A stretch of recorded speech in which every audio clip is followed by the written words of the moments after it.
Welcome to the Soar podcast, the place for creative entrepreneurs with limitless dreams and unconventional stories. I'm your host, Ray Hyde Cornell, founder and business mentor at Chiron Consulting and CEO and senior copywriter at Cornell Content Marketing.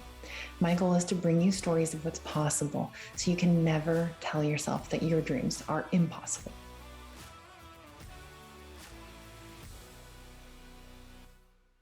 All right, so we are here today with Crystal Butler of Crystal Marketing Solutions. Crystal, tell me about your business. What is it that you do? I am, simple terms, I'm a marketing consultant for financial advisors. And we met years ago in a mastermind. I think at the time it was still a mastermind for entrepreneurs, freelancers, but in my second year, it turned into a mastermind for agencies, which was perfect because that's really what you and I both do is content marketing. And one of the things that I always thought was so funny because in our mastermind group, everybody was so envious of your business model and you have this really refined niche. So tell me about that. How did you get into doing content marketing, which is already a specific form of marketing for financial advisors?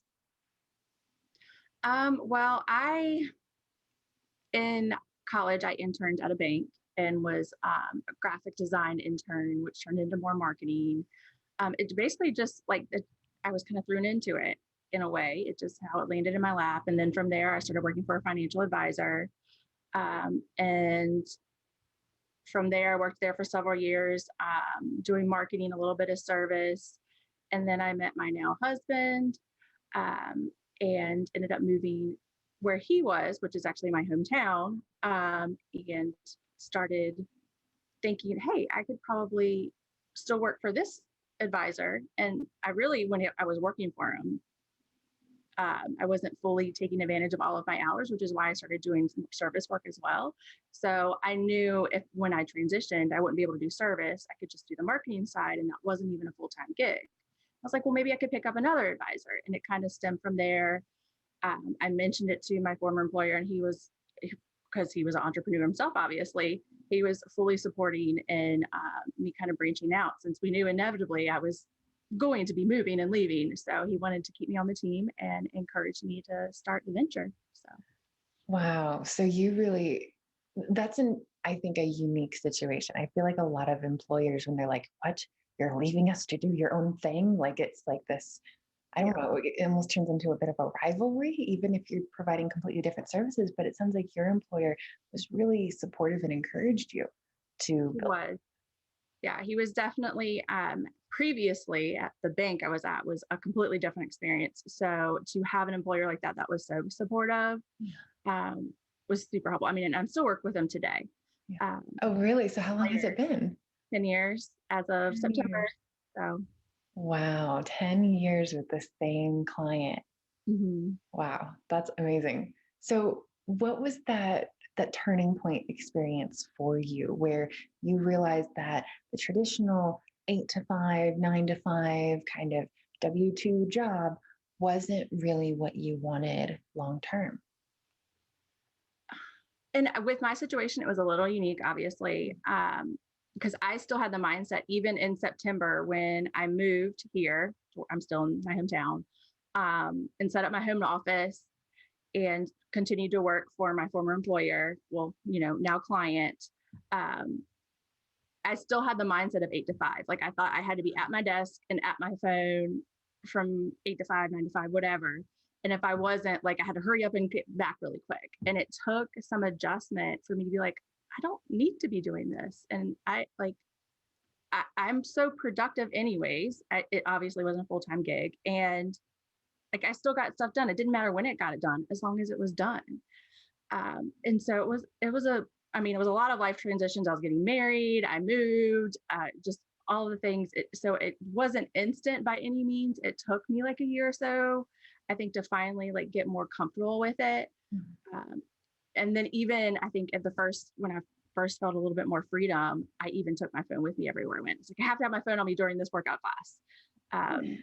And to where now I'm just like, I'll get it done when it gets done, kind of thing. So It was a slow evolution for sure, but now I wouldn't trade it for anything, especially where I'm located. There's just not a lot of 9 to 5, 8 to 5 regular job opportunities. I would have to commute, and it's just not a fit for me anymore. I feel like I tell people I'm like, I'm not employable anymore. But at the same time, Yeah.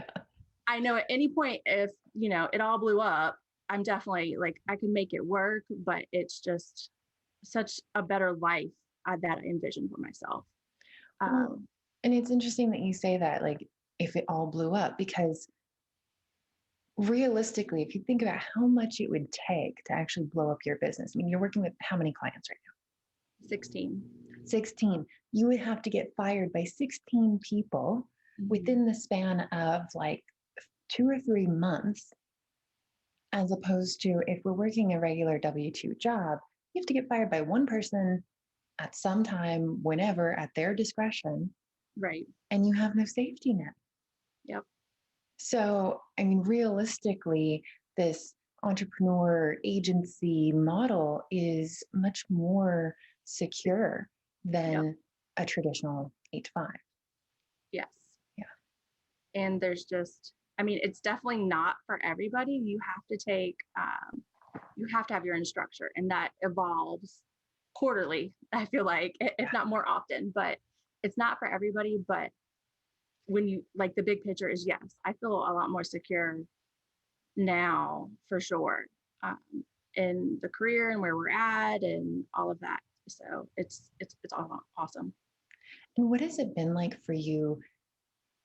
The financial industry, honestly, is one that I will never touch within my agency. I mean, we've worked with product based businesses, pet health, healthcare, solar companies. I mean, you name it, we've worked with it, Mhm. except finance. I will not go there because there's so many regulations. So, how do you how did you do this with regard to niching down into such a, one, highly specialized, and then two, highly regulated industry?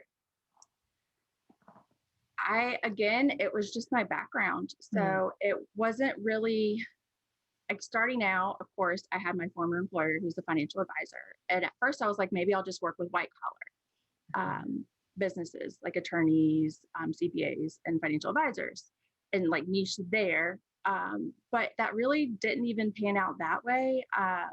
It was really just evolved through a lot of time and patience, and me networking within the industry and working with other professionals that service financial advisors, and connecting with them and getting published in industry publications, really making it simple is what really made it successful, I feel like, because Mm, I wasn't trying to do everything everywhere. yeah.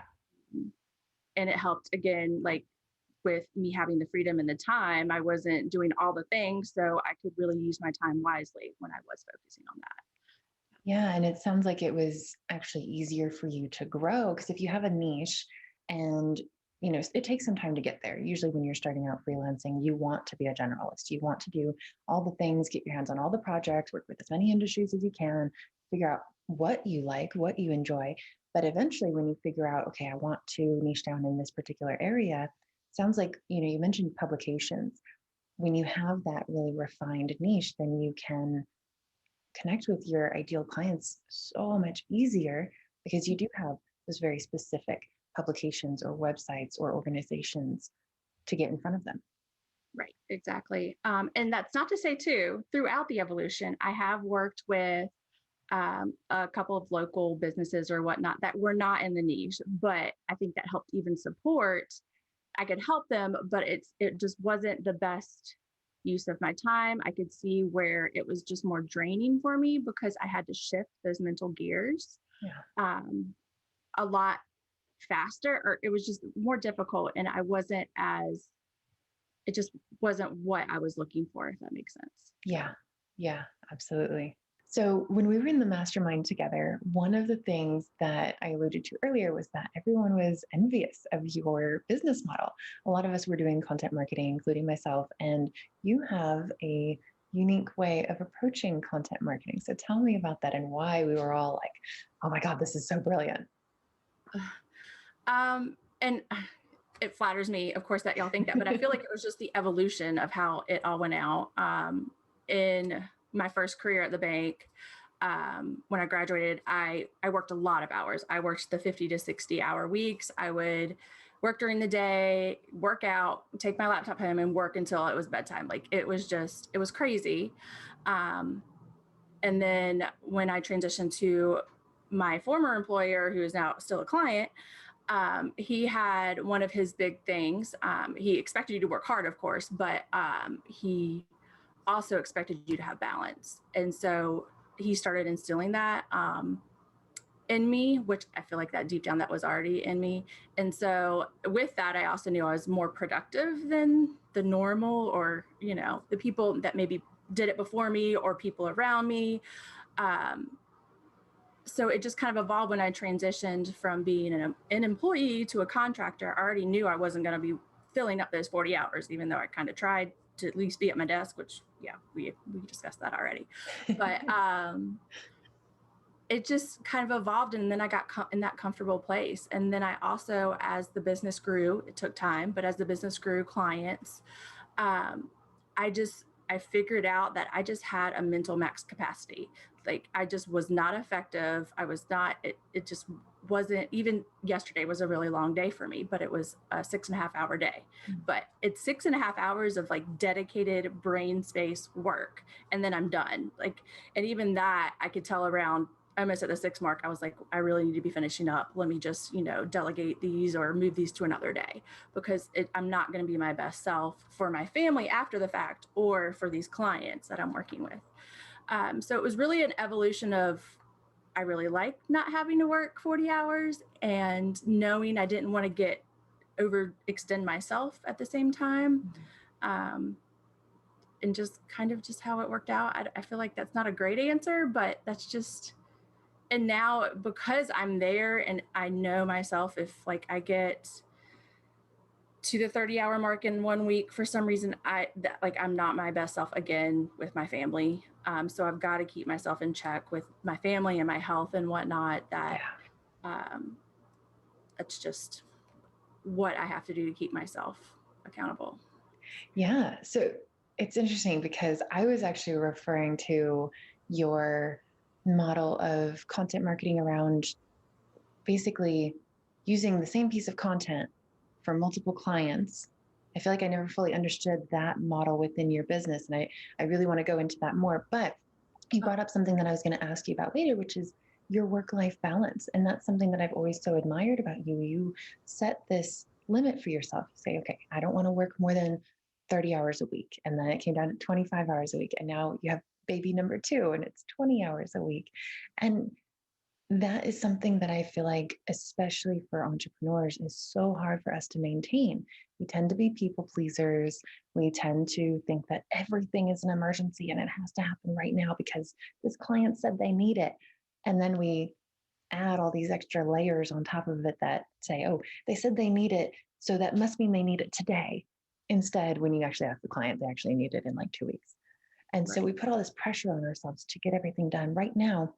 We end up working 9, 10 hours a week, like you were describing. That's how you started out. So what has helped you keep that boundary as you figured out over time that you are your best self, you do your best work, you're the most productive when you actually work fewer hours? What has kept you from going back to that former you who is, on her phone and on her laptop between the gym and bed and dinner and all the things? Well, I now have a 6-year-old mini me that will help keep me accountable and be like, Mommy, why are you still working? Mommy, you work all the time. When I really don't. Like my husband obviously leaves and works more than me hours wise, but she sees it. So I guess that's helpful. So I guess helpful, but to keep me accountable. Um, I just track. I'm a numbers person. Obviously, I'm marketing, but I work with financial advisors. So I'm always checking, okay, where am I at? How am I feeling? And I'm definitely not like it every day. Yesterday, again, I said I worked 6.5 hours, but I already felt burnout before I even got there. And so yesterday evening, I snapped at my daughter. Granted, sometimes she does deserve it, but it still wasn't my best self, and I knew it. So it's just an evolution, and there's ebbs and flows. Yeah. But I can discuss a little bit more about the niche, and how we use, I guess, going to that, which I don't know why I didn't even think about that, but that's been another evolution in the business. As far as being able to use multiple pieces of content for our clients. One of the things I aim to do is not have clients in the same area, location wise or niche or whatnot, making sure they're different. But a lot of financial advisors are what we call like kind of generalists, like they focus on just financial planning. For pre-retirees and retirees. So we have created a marketing library that only our clients get to use, for content that they get to use, that we put on their social media and whatnot. So we use the same content, we draft it out, we do the optimization tags, we do the social media posts, and if the client chooses to use that content for that month, we will post it on their profiles and all of that. So we have probably about half the clients use the content in some sort of fashion. So they, in one course, kind of get a discount because they're not paying for custom ghostwritten content, but they are getting quality content that's not getting sent to 1,000 advisors. It's only getting to probably 8 or 9 advisors are using. So there's that. And with that, we do a newsletter. We just have a lot of processes that can be very duplicated because of some of our standardized content that doesn't fit all of our clients, but it fits about half of our client base in some sort of fashion. That has helped us be more efficient. And I think with that, again, being in the niche, working with financial advisors, and even those clients that are more of the generalists, like the pre-retirees and retirees, their marketing strategy is very similar too. So we don't have to do that mindset shift all the time. Locations really, and their personalities are the difference makers. And so we have to shift that and really understand their voice and their preferences, in their area. But besides that, it helps us know if this person's in this city and this kind of program was successful, hey, we could suggest it in this area, but with a twist that fits their personality. And then we're being able to share our ideas of success and whatnot, which helps us be a lot more efficient as well. I love that, because you're not reinventing the wheel for every single client. And there's nothing wrong with saying, hey, you guys are all trying to do the same thing. You're all going to have very similar marketing strategies. And here's this great library of high quality content for you to pull from. Right. And that's one of the benefits of niching down. You can't do that if you're a generalist and if you're working with one financial advisor and one real estate investor and one subscription-based business. You can't do that. Right. And I also like that you said a couple times now that it's been an evolution.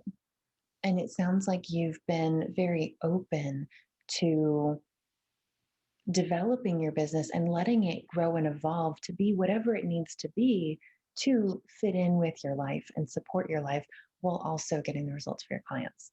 Right. Yes, definitely. And who knows what the new thing will be, but that's how it is now. And with the evolution, this kind of transitioned a few years ago. And now, of course, there's more niche financial advisors. So that adds another layer of not as much, of course,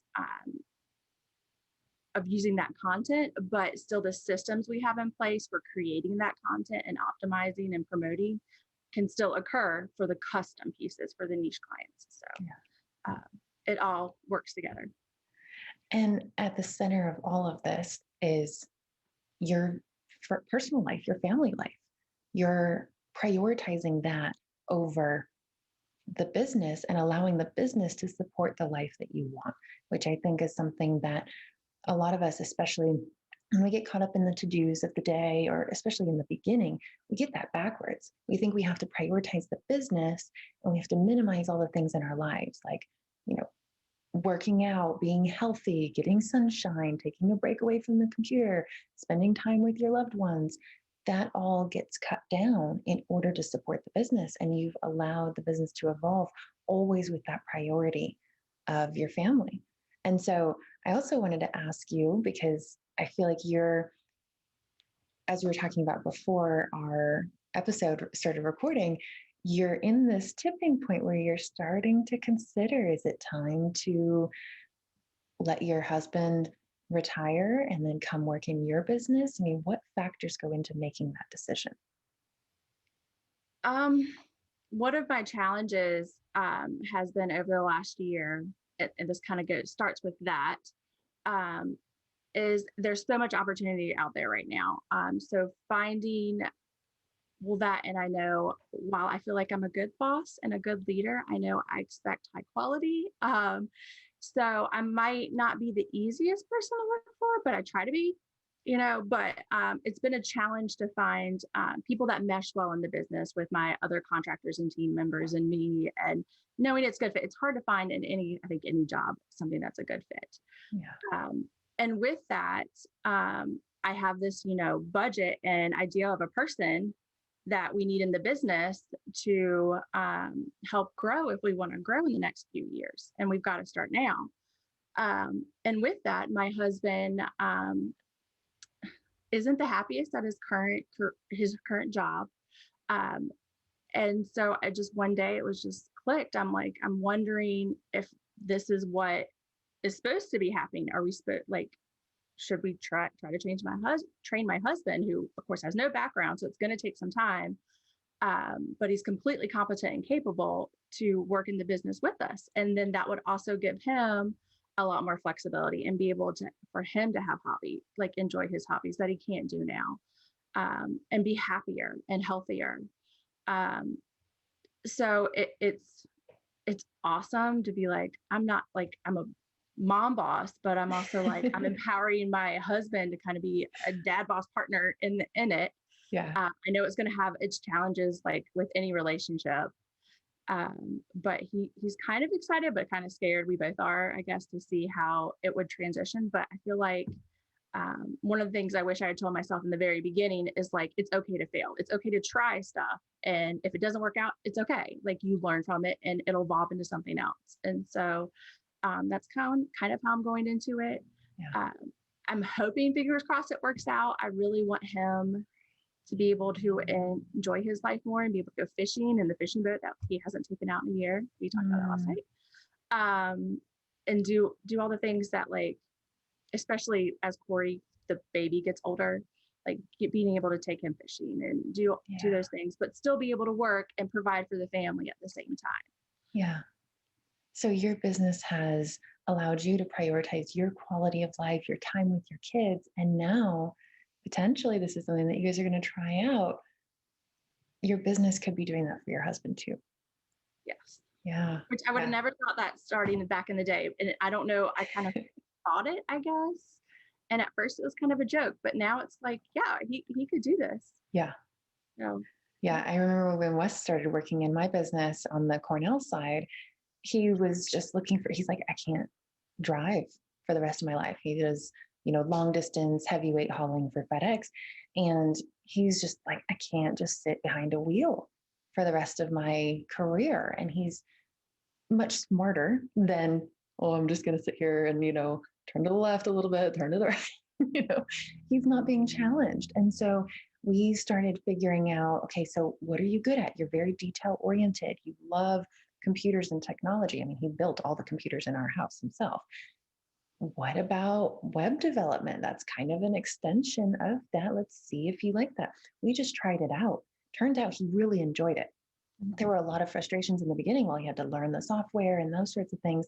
But then, to your point about, you hope that you're a good boss, especially when you're your husband's boss. And I know what that dynamic's like. But I think when it comes to the communication aspect, just having really clear expectations of, I need this done. Here's how to do it. I need it done by this day. Is that doable for you? And making sure that there's that clear expectation as well as the buy-in of, yes, I can do that by this time, or no, I have to work a long shift at FedEx tomorrow. I'm not going to be able to get to this until Sunday. Okay, I'll adjust things then, and just having that open communication. So it sounds like your business is perfectly set up to do that because you do have all these systems. You do have these repeatable processes. You already have the SOPs and the clear expectations set up. So sounds almost like the perfect testing ground for that. I hope so. Really. We'll see. We're just getting into it, so I don't know. Hopefully in a few months I'll have maybe he'll already be in the business that much, but yeah, we'll see. Yeah.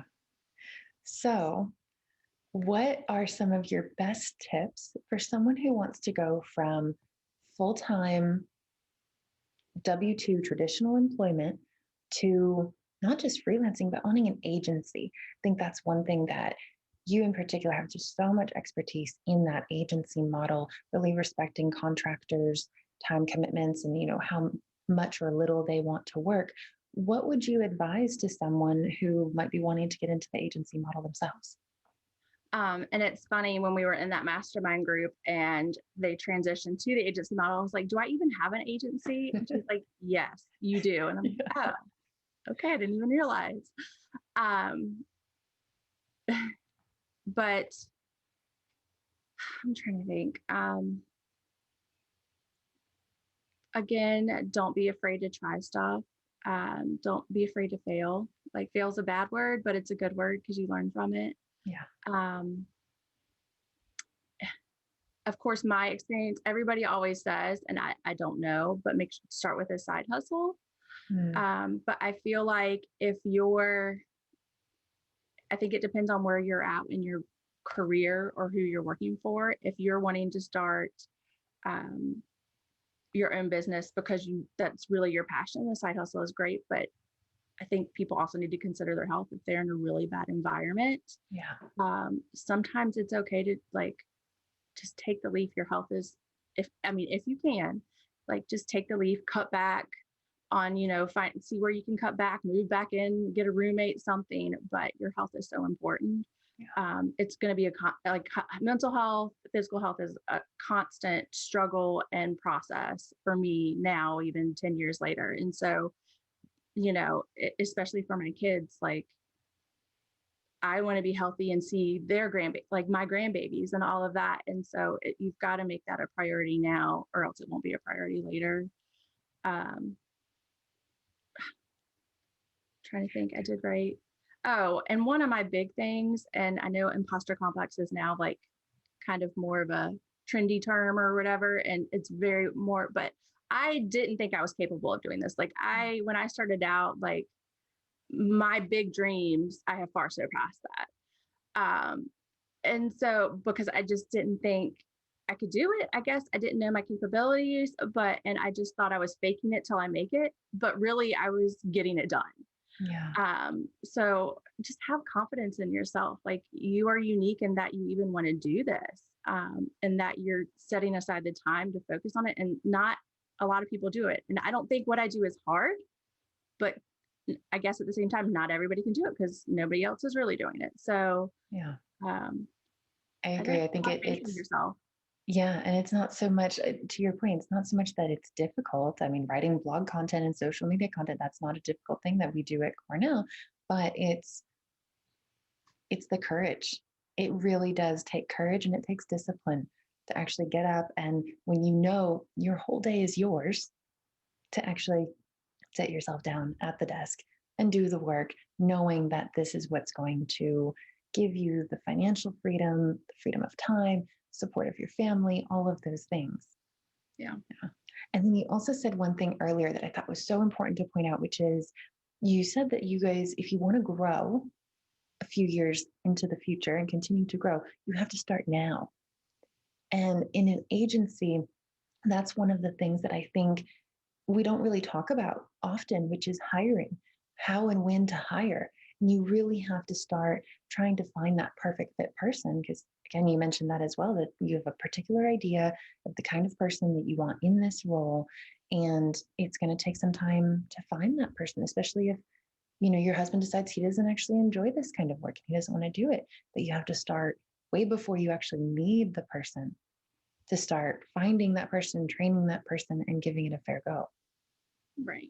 And even with that, you could have the person in the business and still realize 90 days later, hey, we thought this would work, but it's not the best fit for either of us. And just be okay with accepting that, yes, I put in all this effort, but long term, it's best that way. And that I guess ties into with baby sleep training and getting your husband to wake up. Hey, I know long term this is going to suck, but I'm going to wake up my husband so I can actually get sleep. So long term, he will start waking up.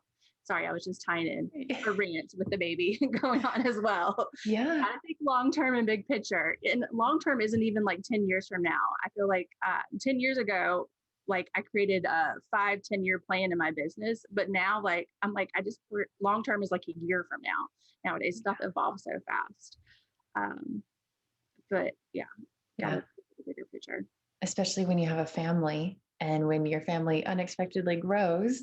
I mean, that's when you have to allow for that flexibility. It sounds like you've designed this business to really support that and make sure that you have what you need, not just financially, but also time wise, energy wise, mental health wise, all of those pieces that really contribute to your quality of life. And it's work every day. Like it's not like, oh, it's all rainbows and butterflies. It is work every day. There are challenges every day. There are definitely Sundays I am working because I just have to get caught up. Yeah. It's just making sure I have enough balance throughout the weeks. Yeah. And always coming back to that check-in of how am I feeling? How many hours am I working? I love that you said that you do time tracking because ever since I started doing time tracking with Timular in particular, I could never use Toggle or Clockify. It's just another tab on my browser that gets lost. But I use the Timular thing that actually sits on your desk. And that has been transformative, actually giving me insight. That's how I realized I was working 80 hours a week. I didn't think I was actually working that much. But when you time track, you start to see, oh, this is why I'm feeling this. This is why my back aches. This is why my shoulders hurt. This is why I'm not sleeping well. And then you can actually take those steps to start incrementally getting those hours down so you can improve your quality of life. Yeah. It sounds like that's a big part of it for you. I think a big part is too, like I do work, I keep that in reins, but I also like, it's not, being an entrepreneur is not just your actual billable time. It's the freedom to have mental space to go for a walk and come up with ideas. I mean, that's not tracked. It's the freedom to read. I listen to books. I'm an audio person, like listen to podcasts, listen to books. None of that time is tracked, but that time is so valuable. And if you're already working 40, 50 hours, I mean, I wouldn't have the mental capacity to even want to listen to any of that to really try to challenge myself and grow and learn. Yeah. And leading a business, I have to have that at least to help me be successful and help my clients and come up with new ideas and whatnot. Yep. Yeah, absolutely. Well, Crystal, thank you so, so, so much for being here. I'm so glad to have you. I've always admired you and your business, and so I'm so grateful to have you on. So where can people check you out? They can go to my website, crystalmarketingsolutions.com, or connect with me on LinkedIn. But yeah, that's about it. Awesome. Thank you. Thank you.